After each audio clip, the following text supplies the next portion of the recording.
तो वे दो तो मुस्लिम भाई थे यहाँ के, अपने हरियाणा में कौन सा है, मेवात के। और 8-10 भाई थे, सगे काका था वह, सगे एक बाप के थे वह, उसके हैदराबाद से जी। तो उन तभी जाके पूछो भाई तुम मुस्लिम समुदाय से तुम्हारे साथ कुछ ज्यादती हुई, या दो भाई अपने यहाँ मेवात से थे उनसे पूछो, एक का जानू नाम था एक का अब्बास नाम था, उनसे पूछो जाके कभी तुम्हारे धर्म के प्रति या जाति के प्रति कुछ अखाड़े में कभी भेदभाव। अभी इतनी ज्यादा आपस में बोलचाल, इतना आपस में इकट्ठा खाना रहा था। कॉमनवेल्थ भी खेले होंगे? नहीं, कॉमनवेल्थ गेम तो नहीं खेले उस टाइम पे। कॉमनवेल्थ गेम में कुश्ती नहीं थी। एशियन 84 का लॉस एंजलिस ओलंपिक हुआ था, उसमें खेले थे। और 1986 में सियोल एशियन गेम्स हुए थे। तो जब कोई मान लो 500 रुपये का इनाम रख दिया भाई, इस पे 500 रुपये पे खड़ा होगा तो उसको फिर कोई आओ जिसकी इच्छा करे। तो बहुत सारों से ऐसी कुश्ती हुई है भाई, जो 80-80, 90-90 किलो के। तो ये नहीं कि बहुत नेशनल से आसान, नेशनल से भी बड़ा मुश्किल है। और वो उसमें खेलने के, ये तो हिम्मत है उसकी, मैं तो हिम्मत मानता हूँ उसकी। अब वो मतलब किस मिट्टी की है मुझे भी नहीं पता, नहीं तो इतनी हिम्मत होती नहीं किसी की।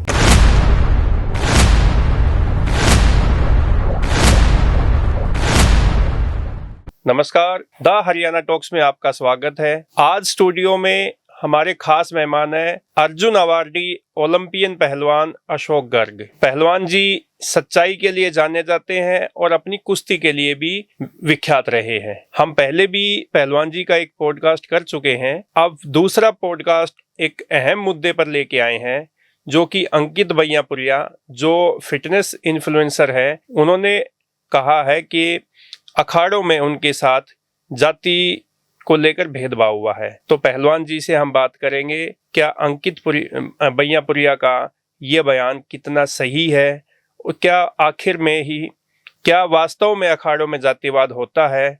क्योंकि पहलवान जी अशोक गर्ग बनिया समाज से संबंध रखते हैं और उस दौर में पहलवानी की है जब बनिया समाज से शायद ये दो भाई ही पहलवान थे। हो सकता है इक्का दुक्का और भी हो, लेकिन उस टाइम पे इन्होंने पहलवानी की और ओलंपिक तक पहुंचे हैं। पहलवान जी, स्टूडियो में आपका स्वागत है। Thank you. अच्छा पहलवान जी, ये बताओ कि ये जो अंकित भैयापुरिया ने जो बयान दिया है कि उसके साथ अखाड़े में जाति को लेकर भेदभाव हुआ, इससे आप कितना सही मानते हैं इसको? देखो, अगर अंकित भैयापुरिया साथ अगर कुछ ऐसा हुआ है तो उसने गुरु का भी, और कोई साथी पहलवान थे जो उसको चोट मारने की कोशिश कर रहे थे, उनका नाम भी बताना चाहिए। ऐसे तो कोई भी कुछ बोल दे तो उसका कोई औचित्य नहीं होता। अगर कल मैं बोल दूं मेरे चोट मारना चाहो थे, ऐसा कुछ भी नहीं है। मैं भी एक अग्रवाल समाज से आता हूँ जी, और अग्रवाल समाज तो मार पिटाई के मामले में सबसे कमजोर समझा जाता है। तो मैं भी वहाँ 18 साल, मेरे गुरुजी भी मेरे गांव से थे, कैप्टन चांदरूप जी, मेरा सुनाना गांव है रोहतक में जी। तो मैं 18 साल रहा हूँ वहाँ पे अखाड़े में। 18 साल में मुझे कोई ऐसा कभी एक पल भी ऐसा महसूस नहीं हुआ अब भाई मैं अकेला हूँ। बल्कि मैं तो ग्रुप में रहा था, जब तक ग्रुप में ना बैठ लेते इतना न्यू करते बढ़िया के नॉर्मल, जब ग्रुप में बैठे हैं जब भाषा बोलेंगे अपने, तो ऐसा कभी महसूस नहीं हुआ। और एक गांव तो मैं भूल गया, शायद डाबो देखा था, महेंद्र नाम था शायद, और वो मोची समाज से आया था जी।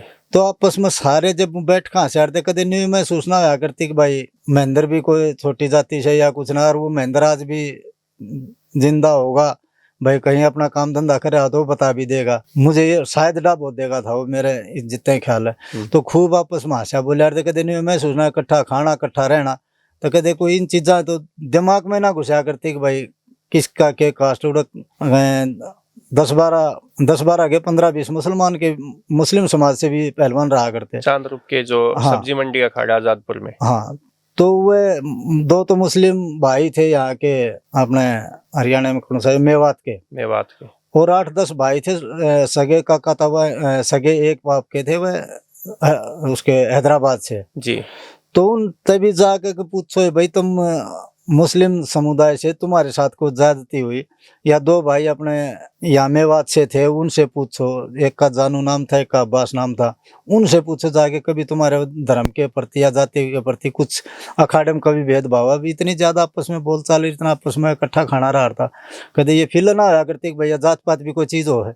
अब ये क्यों कह रहे हैं इसका मैं नहीं कह सकता वो किस लिए कह रहे हैं, क्यों कह रहे हैं, उनके साथ हुआ है या नहीं हुआ, वो तो अंकित भैया पूरी ही बता सकता तो है। ये कोई ज्यादा पॉपुलर होने के चक्कर में सोशल मीडिया पे उन्होंने ऐसी बहस छेड़ी है, या मतलब कभी कभार ऐसा होया होगा गांव में? ऐसा कभी, आप तो गांव में भी रहे हो, सुंडारा गांव में पहलवानी की गाँव में आपने। रहा करते, हाँ पहले थोड़ा बहुत जातिवाद था भी, भाई चमार चूड़ा नहीं जाना, इनका नहीं जाना, आज तो वो बिना रह रहा। हम तो सारी मोचिया में खेल रहे थे, वो हमारे तो ग्राउंड उनके उसमें थे, और उनके बालक सारे हम इकट्ठे खेल रहे थे, कदे को महसूस ना आया करता। तो कभी ऐसा नहीं हुआ?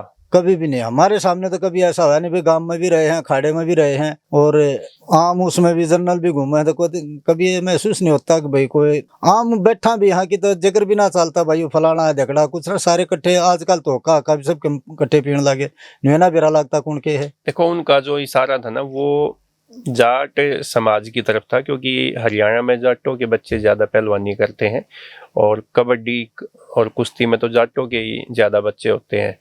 तो आपके साथ तो काफी मेरे ख्याल में जाटों के पहलवानों ने खूब अच्छी पहलवानी की है। 24 घंटे रहना इनमें है, खाना इनमें है, पीना इनमें है, कुछ ये मतलब है कि जहाँ देखो कोई भी तादाद ज्यादा होगी। भाई अब ये 3-4 पहलवान गुजर के हैं, तो अपने पूरे आज के दिन हिंदुस्तान में नंबर 1 पे हैं।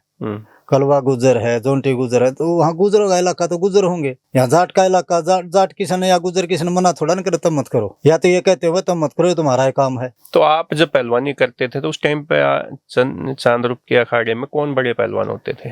हमारे अखाड़े में सबसे पहले तो एक सुखा पहलवान हुआ थे, पंजाब से थे। वैसे तो हरियाणा से थे, लेकिन वो पंजाबी भाषा यूज करा करते थोड़ा। बुद्ध सिंह पहलवान थे, जो हिंदुस्तान के एक टाइम पे अपने टाइम पे टॉप पहलवान थे। चरण पहलवान जी थे अपने फरीदाबाद से, कृष्ण पहलवान जी थे बापड़ौदा से, और इंटरनेशनल लेवल पे हमारा एक सीनियर पहलवान था हमारा सबसे, रोहतास दहिया, अपने हलालपुर गांव से, अर्जुन अवार्डी हैं, ओलंपियन है। धर्मवीर और धर्मवीर हूँ, एक गांव से थे। और भाई जब अखाड़े में गए तो हमने तो रोहतास तो बढ़िया कोई लग गया ना, हम तो एक किस्म का मारे तो आइडियल है रोहतास थे, नहीं सोचा करते रोहतास जैसे बन जावा। वेट के पहलवान थे? वेट के पहलवान थे, 57 में भी लड़े और 62 में, 57 में ओलंपिक लड़े थे, बाकी 62 में भी रहे वो। तो हमारे तो आइडियल थे। हम तो जब पहलवान जी के जोर देखते तो हम ये सोचते थे भाई, और मैं उनको कहा भी करता, अगर आप जैसे पता नहीं होंगे कि ना हुआ। मतलब वो कैसे थे इतने अच्छे पहलवान? वो वेट के थे, ओलंपिक भी उन्होंने खेला है। हाँ। और एशियन गेम भी खेले होंगे जी, कॉमनवेल्थ भी खेले होंगे। नहीं, तो कॉमनवेल्थ गेम तो नहीं खेले उस टाइम पे, कॉमनवेल्थ गेम में कुश्ती नहीं थी। एशियन 84 का लॉस एंजलिस ओलंपिक हुआ था, उसमें खेले थे, और 1986 में सियोल एशियन गेम्स हुए थे, उनमें पार्टिसिपेट किया था। तो उसमें क्या ऐसी खास टेक्निक होती है कि आप उनसे क्योंकि आपका ही बड़ा नाम रहा है वेट की कुश्ती में, तो आप भी ओलंपिक में गए हो। नहीं, जो भी कोशिश करते हैं, जैसे श्याम ने मिट्टी का अखाड़ा था, तो श्याम ने जब जैसे साहब जी सबकी प्रैक्टिस करवाया करते, तो अपने दंड बैठक मार कर फिर खाड़े में पानी छिड़क दिया, खाड़ा खोल लिया करते, तो उसमें ठंडी मिट्टी होती है, सारे मिट्टी में लौट जाया करते। और जो बड़े पहलवान थे वो थोड़े से किसी के साथ टेक्निक प्रैक्टिस भी कर लिया करते। तो मैं खास इंतजार में रहा था कि रोहतास पहलवान जी कब अपनी मेहनत पूरी करें, और अखाड़े में से डर मैं इनके साथ इनसे कुछ कुछ सीखूं। तो उनसे बार बार, और उन्होंने भी अगर 10 बार बुझा तो 10 बार ही उसने ये बताया, उन्होंने भी कभी ऐसा महसूस नहीं होने दिया कि भाई मैं बता के तंग आ गया। तो जितनी बार पूछा थे, 2-3 चीज थी, एक वो एक हरी टांग में बहुत बढ़िया अटैक किया करते, ऊपर आने के बाद टंगी बहुत बढ़िया डाल जाते, पूरे हिंदुस्तान में यह था कि रोहतास टंगी अच्छी डाल। तो वो सारी चीज रोजाना उससे पूछते, भैया टंगी डालना तो ये पैर हो गया, इधर हो गया, तो इसको कैसे पीछे करें। तो बड़ी बारीकी से उन्होंने बताया भी, और कामयाब भी हुए, उनकी बातों से हम कामयाब भी हुए। गुरुजी के बाद अगर किसी से पूछा तो मैंने रोहतास। तो वो कौन से वेट में खेलते थे? वो 57 में खेलते। 57 में। और आप? मैं भी बाद में 57 में खेलता। तो कभी ऐसा नहीं कि भाई रोहतास जी जो है वो भी 57 में खेलते हैं, आप अगर बहुत अच्छे हो जाएंगे तो उनके वेट में आ जाओगे? नहीं, वो काफी सीनियर थे, कभी मतलब ऐसा तो महसूस भी नहीं था कि भाई जब तक हम करेंगे जब तक ये रहेंगे। तो काफी हमारा 7-8 साल का एज का अंतर भी था। और उनके तो गांव के थे धर्मवीर पहलवान? हाँ, धर्मवीर भी मेरे से बड़े थे वैसे 3-4 साल जी। हाँ, तो फिर उसके बाद धर्मवीर 57 में कुछ दिन लड़े, फिर वो 62 में लड़ने लगे थे। तो ऐसे यूं नहीं था खतरा कि भाई आप भी 57 में खेलते हो, वो भी 57 में? जैसे अंकित भैयापुर के बयान पे हम आते हैं कि भाई भेदभाव होता था, ये आगे ना बढ़ जाए इसलिए चोट मरवाने का भी प्रयास किया। तो कभी आपको ऐसे चोट मरवाने का प्रयास किया हो? इतना प्यार प्रेम करार थे, मैं तो ये कहूँ सारी चीज जब उन रोहतास की मैं बताने लग रहा कि भाई, और बड़े पहलवान भी दंगल हुआ करते, जैसे यूपी में हो गया, कहीं इंदौर में हो गया, दूर दूर दंगल होते, छोटे बच्चे को नहीं ले जाया करते। तो बड़े पहलवान थे कि हमारे अखाड़े में कृष्ण पहलवान जी थे, राजवीर पहलवान जी थे पुरखास गांव के जी। तो वो हिसाब जी को ये बोल दिया करते जी, वो शुरुआत भी अच्छी हो जाएगी, वहाँ हम कुश्ती लड़का होते कपड़े ही पकड़ लेगा, तो इसको ले चलो। तो एक मतलब बहाना सा ये भाई इसको ले चलेंगे साहब जी, इस तरह। तो बड़े पहलवान खुद सिफारिश करा रहे थे साहब जी को, इसको क्या आपको दंगल में लेके जाए? हाँ। और जाते ही आप 2-3 कुश्ती हो जाती, 4 कुश्ती हो जाती, 5 हो जाती, उनका तो कोई वो नहीं था। पर तकरीबन ये था कि भाई मैं 99% भाई, एक आध बार हार भी हुई है, तो 99% ये था कुश्ती 100% मारेगा, तो एक शुरुआत अच्छी हो जाएगी। तो आप ऐसे वेट से ज्यादा के पहलवान के साथ भी कुश्ती करते थे आप? हाँ, दंगलों में भाई, जैसे हम पहली दूसरी छुट्टी पर तो बहुत कम लड़े, तीसरी छुट्टी पर कई जगह कुश्ती हुई, एक जगह दूसरी पर भी हुई। तो जब कोई मान लो 500 रुपये का इनाम रख दिया भाई, इस पे 500 रुपये पर खड़ा होगा, तो उसमें फिर कोई आओ जिसकी इच्छा करे। तो बहुत सारों से इसी कुश्ती हुई है भाई, जो 80-80, 90-90 किलो के थे। और आपका कितना वेट होता था? मेरा तो ज्यादा से ज्यादा 61-62 किलो वजन रहता था। तो 80-80 किलो वाले से भी हुई है, 90-90 किलो वाले से कुश्ती हुई है, जोर भी हुआ करते अच्छे। तो फिर आप जैसे पहलवानी की, आपने 18 साल अखाड़े में पहलवानी की, तो वहाँ पे जो रहना सहना होता था, खाना पीना, वो कैसे होता था? रहना सहना ये था, मतलब ज्यादातर एक के गांव के हुआ करते। अगर एक के गांव के ना होते तो साहब जी मिला दिया, कोई अकेला कोई दूसरा भाई, 2-2 3-3 मिलकर अपना खाना बनाया करते। 3 मिल गए, 4 मिल गए, ऐसे कोई किसी ने सब्जी बना ली, किसी ने बादाम रगड़ लिया, किसी ने दूध गर्म कर लिया, तो अलग अलग काम बांट लेते थे। और एक ही पतीला होता था, ये नहीं भाई सब्जी बना कर उसमें अलग अलग डाल के खा लिया। चारों बैठे, पतीला बीच में रखा, रोटी अपना अखबार पर रखी और सारे ने इकट्ठी खा ली भाई। मतलब यूं नहीं है कि भाई जैसे कोई झूठ कूट का सौदा पहलवानी में नहीं होता, किसी चीज का कोई ये था ही नहीं। और बल्कि आज तो शायद वो समय नहीं है, पहले तो छोटे थोड़े बाद में भी खा लिया करते, तो मतलब ये महसूस नहीं होता भाई हम झूठा खा लें या कुछ, ऐसी कोई वहाँ थी नहीं। भाई हम 4-5 कृष्ण पहलवान जी का भी खाना तकरीबन हम बनाते, रणबीर का, मेरे गांव से रणबीर ढाका जी जी, तो उनका खाना मैं बनाया करता। तो इतना जरूर था, पहले छोटे बच्चे ज्यादा काम कराते भाई, साग सब्जी बनानी, बादाम भी रगड़ने, रोटी बनानी, तो छोटे बड़का वो तो ये था ना कि सीनियर जूनियर का लिहाज बहुत ज्यादा होता था। बहुत ज्यादा लिहाज होता था, एक हद से भी ज्यादा लिहाज होता था। तो कैप्टन साहब उसमें नेतृत्व में कैप्टन चांदरूप के अखाड़े से कितने ऐसे पहलवान हैं कि जो इंटरनेशनल पे गए, अर्जुन अवार्ड भी मिला, ओलंपिक में खेले, ऐसे कितने पहलवान हैं? नहीं, अर्जुन अवार्ड ओलंपियन तो हम 6 पहलवान अर्जुन अवार्डी हैं, तकरीबन 4-5 ओलंपियन हैं, और इंटरनेशनल तो कम से कम मेरे हिसाब से 100 के करीब होंगे। तो पहलवान जी ये बताओ कि जो आपने जैसे बताया, और कहते हैं कि कैप्टन चांदरूप के अखाड़े में एक पहलवान तो पहले नंबर की कुश्ती का होता था, दंगल की, दूसरे नंबर की कुश्ती के कई पहलवान होते थे। ये ऐसा क्या था कि भाई कैप्टन चांदरूप के अखाड़े में एक नंबर की कुश्ती का, दंगल का पहलवान हमेशा ही रहा है? नहीं, एक तो जो हमारे गुरुजी थे उनका थोड़ा ये नाम था, वो भारत केसरी पहलवान जल्दी तैयार करते हैं। जैसे हनुमान अखाड़ा था, उसमें और भी अच्छे पहलवान रहे हैं, काफी अच्छा उनका नाम रहा है। तो मैट पे ज्यादा वो करते थे। हमारे अखाड़े में ऐसा मैट कुछ था नहीं, तो साहब जी की जो पहलवानी शैली थी, कुश्ती कराने की, मेहनत कराने की शैली थी, वो एक मिट्टी वाली थी, अखाड़े की थी। तो इसलिए अखाड़े में ज्यादा पहलवान थे। तो गुरुजी जैसे जांघिया बिना पैरे जोर भी निकलने दिया करते। तो हमारी सबकी आदत ऐसी थी कि जांघिया शुरू में जब गद्दे पाए तो हमें दिक्कत महसूस हुआ करती, क्योंकि जांघिया पकड़ने की इतनी आदत थी कि बार बार जांघिया पकड़े बगैर अटैक ही नहीं होता था, होल्ड नहीं बन पाता था। तो कई बार शुरू में इतनी मुश्किल आती थी, जैसे किसी के कमर पकड़ ली तो ये महसूस होता अब इसको ऊपर आने के बाद करें क्या, क्योंकि जांघिया वहाँ पकड़ने नहीं, जांघिया वगैरह में कुछ आता नहीं था इतना। तो से जैसे कैंप वगैरह लगे उसमें गए तो वहाँ बिना जांघिया भी करके देखा, तो उसमें सीखा, तो फिर उसमें भी ठीक हो गए। तो बताते हैं कि जो गुरु हनुमान थे वो अनुसूचित जाति से थे जी, और उनके भी वहां से काफी इंटरनेशनल पहलवान निकले हैं। तो वो भी तो अनुसूचित जाति के थे, और उसमें तो सभी जातियों के बच्चे पहलवानी करते थे वहाँ पे। आपने इस बात का भी पता होगा। तो हनुमान अखाड़े में तो बहुत सारे अनुसूचित जाति के ही पहलवान रहे हैं, बहुत अच्छे पहलवान रहे हैं। विश्वदेश पहलवान जी थे, सतपाल पहलवान, आज भी उनके पैर छूता, वो एक्सपायर हो गए, वो 52 किलो के थे।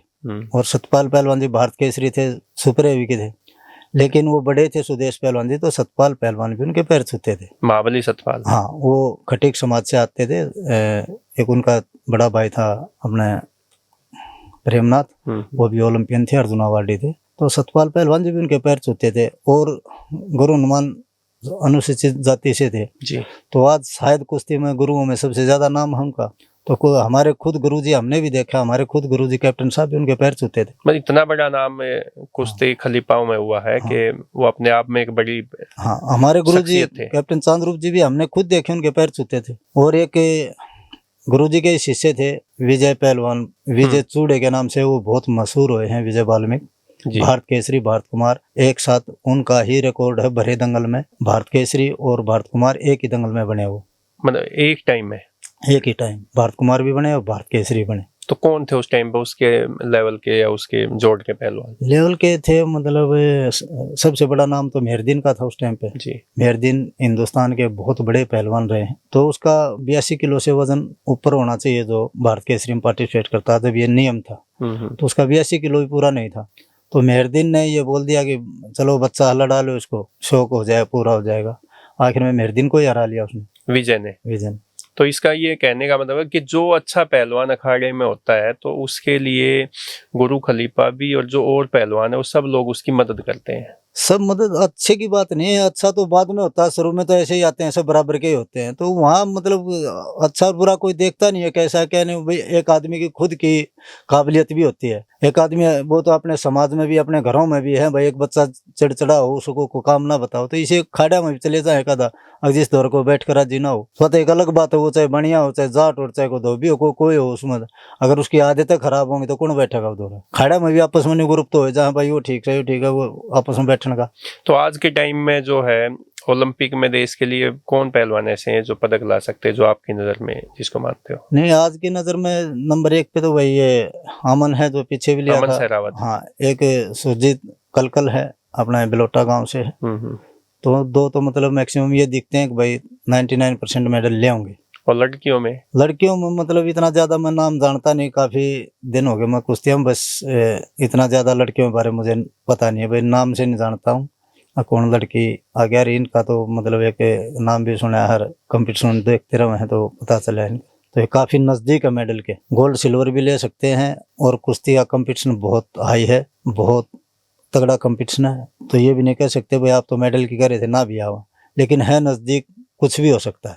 एक पहलवान जी, मैंने आपका जब पहले पॉडकास्ट किया ना, तो उसमें एक किसी साथी ने कमेंट कर रखा है कि अशोक गर्ग पहलवान जी आपको छारा के दाना पहलवान हराया था। ये इस दाने के साथ आपकी कुश्ती हुई थी या इसमें कितनी सच्चाई है? नहीं, दाने के साथ मेरी कोई कुश्ती नहीं। और जो भाई ने ये कहा है आगे दाना 48 किलो में लड़ता है, पहली बात तो मैं 48 में लड़ाया नहीं कभी। और वो दाना भी गाँव में होगा छारा, वही बता देगा अगर भाई मेरी कुश्ती हुई है कि नहीं हुई। और मुझे झूठ बोलने में कुछ मिलने वाला भी नहीं है। तो मेरी दाना से कोई कुश्ती हुई नहीं। एक्चुअल में मैं नाम से उसको जरूर जानता हूँ, मेरा चेहरा अभी ध्यान नहीं आ रहा कौन सा दाना, क्योंकि छारा गांव में मेरा करारा था। करारा तो अच्छा पहलवान होता था। और इंद्रजीत था, उनके साथ बहुत ज्यादा बैठना उठना था, तो मैं आता जाता भी रहता था। तो तकरीबन गांव का हर आदमी उनका जानता भी है मुझे। छारा तो धन्ना के अखाड़े में प्रैक्टिस करते थे ये? नहीं, ये करारा और ये लीला ये करते थे अपने तेजा पहलवान के पास।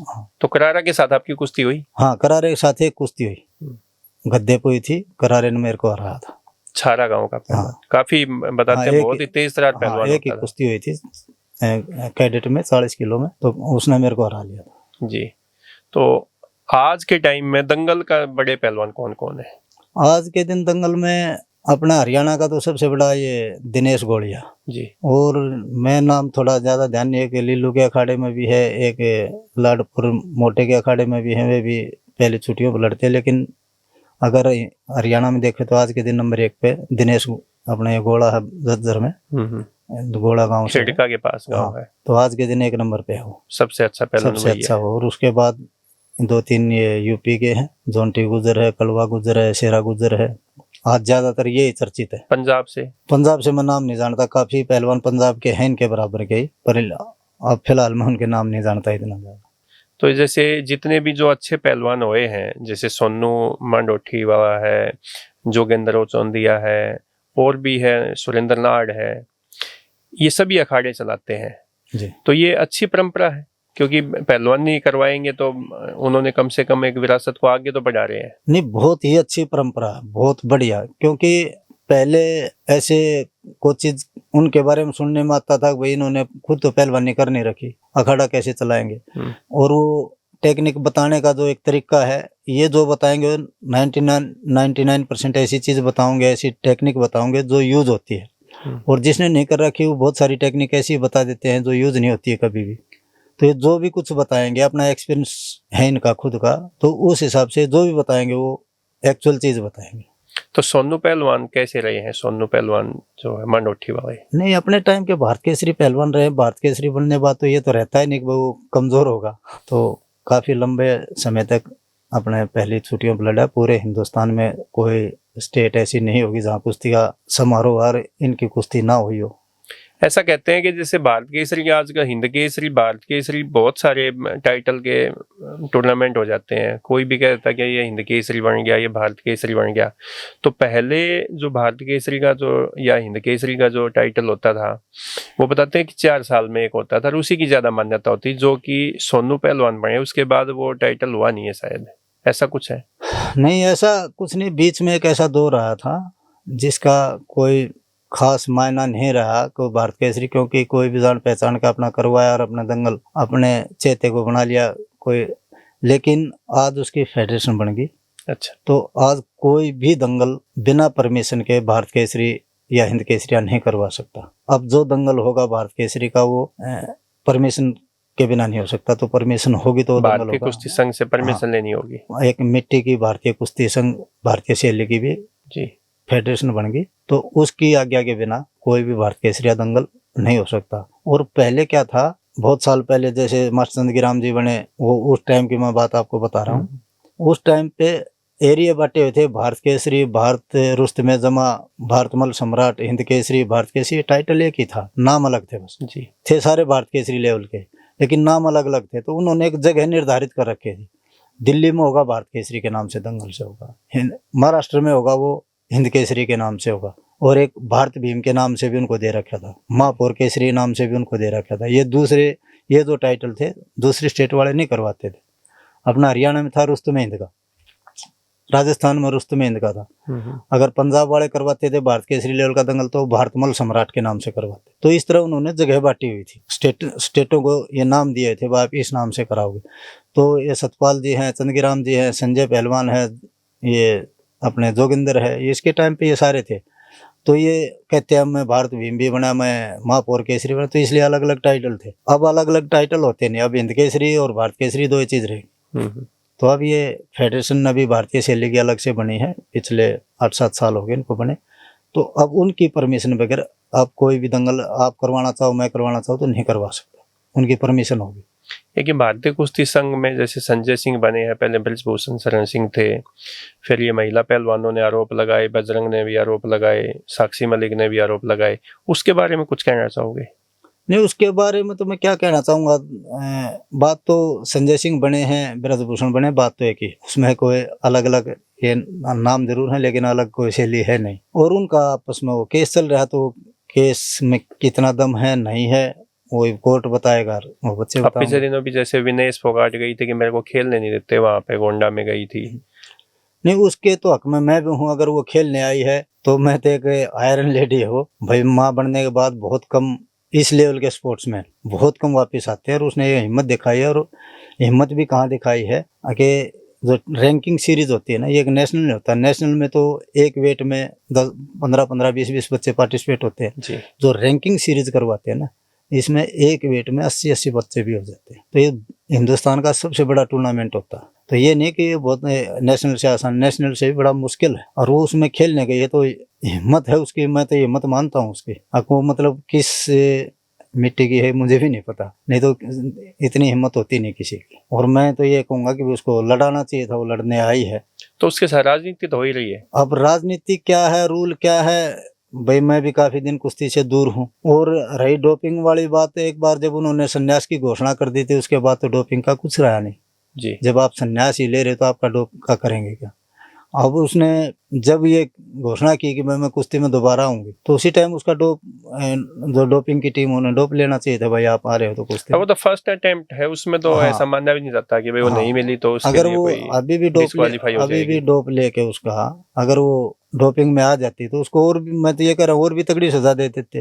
लेकिन लड़ा तो लो, जब वो आई है लड़ने। मतलब ऐसी पहलवान को देश के लिए खिलाना चाहिए। खिलाना चाहिए भाई, हमें अब भी उम्मीद है, जब वो उम्मीद करके तो आई है वो। हालांकि इतने दूर, अपने स्पोर्ट से दूर होने के बाद खिलाड़ी में बड़ा मुश्किल होता है वापसी करना, लेकिन वो आई है तो ये देखना तो चाहिए। हो सकता है वो मेडल ले, उसका एक मेडल से वंचित है वो ओलंपिक के से, तो उसका आज भी ये टीस है कि भाई मैं ओलंपिक में और मेडल जीतूं, तो देख लेना चाहिए, क्या दिक्कत है, वो किसी का हक थोड़ा न मार रही है। तो दोस्तों, अशोक गर्ग अर्जुन अवार्डी ओलंपियन पहलवान का ये दूसरा एपिसोड हम लेके आए हैं आपके बीच में। और अंकित भैयापुरिया ने जो बयान दिया है कि जाति को लेकर भेदभाव होता है अखाड़ों में, उसको लेकर भी पहलवान जी ने अपने विचार रखे हैं। और विनेश फोगाट के बारे में भी कहा है कि अगर कोई पहलवान, ऐसी पहलवान जो खेलना चाहते हैं देश के लिए, उनको मौका मिलना चाहिए देश के लिए। ऐसे पहलवान ही मेडल ला सकते हैं जिनमें जुनून हो और जो देश के लिए खेलना चाहते हो। पहलवान जी, आपने समय दिया, आपका बहुत बहुत धन्यवाद। Thank you.